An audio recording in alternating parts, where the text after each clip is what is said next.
part, okay? So I'll post some review videos on naming things as well and writing formulas for this because otherwise that is going to be pretty difficult, okay?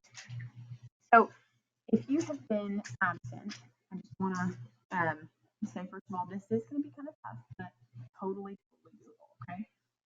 So the first thing that you're going to do is when you look at one of these problems, it's a sentence, okay? Aqueous ammonium chloride reacts with aqueous sodium hydroxide to form ammonia gas, liquid water, and aqueous sodium chloride.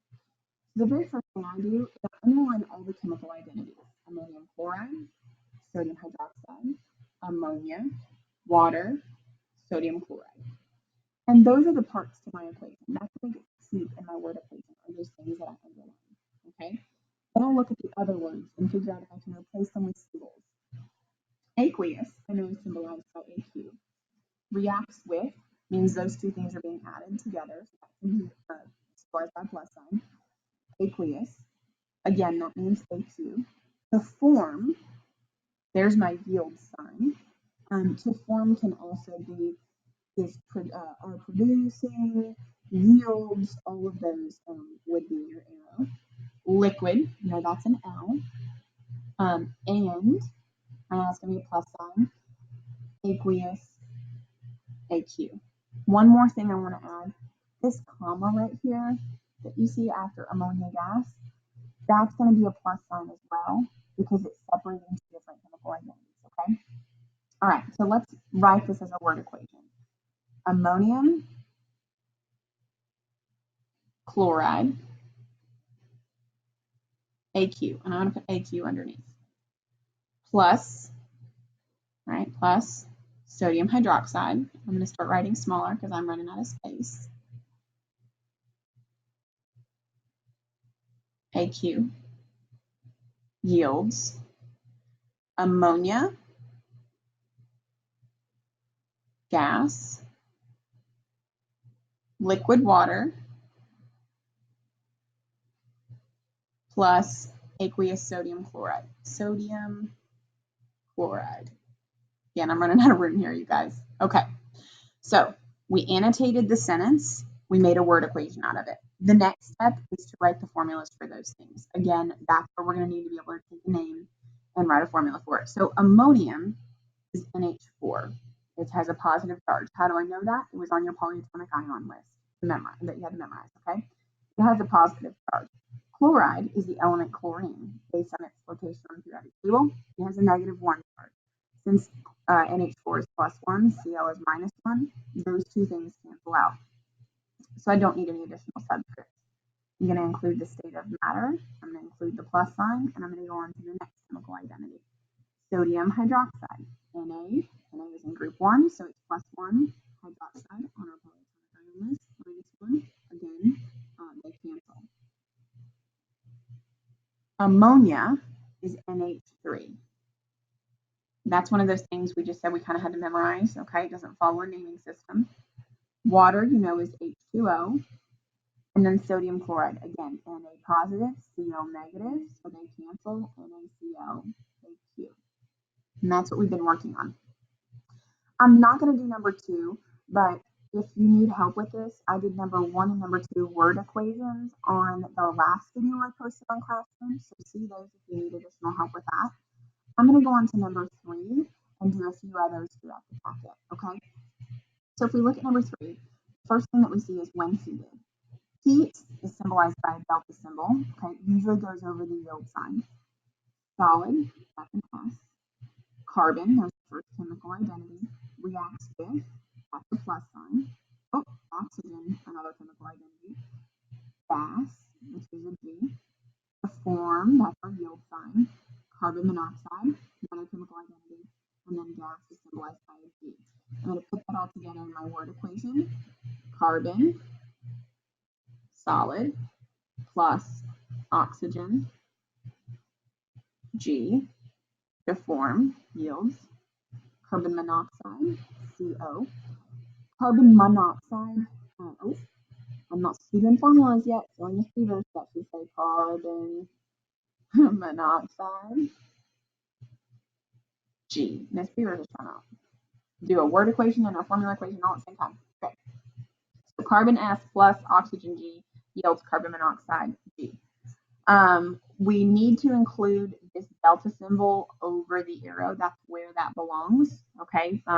That's when you're adding heat to something, you put it up over the yield sign. It's allowing the formula, the reaction to happen, but it's not part of the actual reaction. Okay.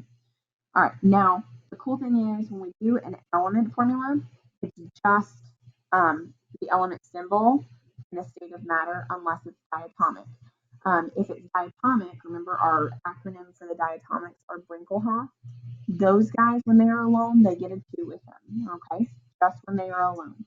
Speaking of Brinkelhoff, oxygen is the O in Brinkelhoff. So it is alone, but it's going to get a subscript 2. It's diatomic, it's unstable when it's alone, so it bonds with itself. Okay, carbon monoxide. Now this is my opportunity to talk about this. If I have prefixes, mono, di, tetra, I don't have to use formulas. I don't have to use charges to get my subscripts. The prefixes tell me my subscripts. Carbon has no prefix, so it's just C. Monoxide, that means 1O. So 1O, 1C in its fast phase. Okay, see, that one was a little bit easier. Let's look at maybe 1 or 2 more. Let's look at number 6. When heated, again, there's our delta symbol, solid, potassium chloride, yields. Yields is another way to say to form. Solid, potassium chloride, and oxygen gas. Okay, hopefully you're getting a little bit better at annotating these sentences. All right, our word equation. First chemical, potassium chlorate. Solid. Yields, and that's where we're going to put our delta sign, right? That's how we show that we're adding heat. Potassium chloride. I'm going to write chloride underneath it because I'm starting to run out of space. I wrote big on the first part. Solid plus oxygen gas. Okay. Now we're going to move on to formulas. Potassium symbol is K. It's +1. It's in group 1. Chlorate is the polyatomic ion, ClO3. It has a -1 charge. Those two things cancel out, okay? Delta symbol, potassium chloride. When you see the ending "ide," that means that it's the anion from the element on the periodic table, okay? So it's just going to be Cl minus the anion. So it'll be KCl. Again, +1 -1 cancel. Solid. Oxygen. Oxygen's part of Brinkelhoff, so when it's alone, it gets a 2. And then the state of matter. Okay. Now, I want you to notice these oxygens have not balanced out here. I'm going to do another video on how to balance equations later. Okay. Okay, let's see. What's another one? I think, let's do this one because it's really long. Let's do number 10. Aqueous copper 2 nitrate reacts with aqueous sodium iodide to form solid copper 2 iodide. There's a comma, that means plus, new chemical identity. Aqueous iodine, there's another comma. Oh, there's an and sign, so those both mean plus. Aqueous sodium nitrate. Okay, I'm going to have to write really small to fill it in this blank. Copper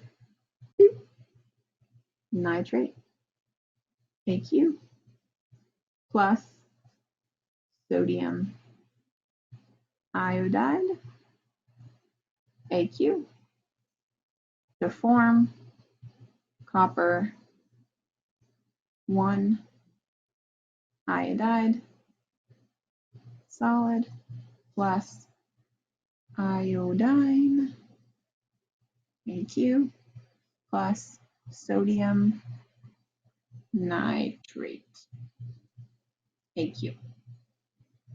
Okay, now let's make these formulas. In this case, these Roman numerals, you remember, mean the charge of copper, okay, the charge of whatever metal they're with.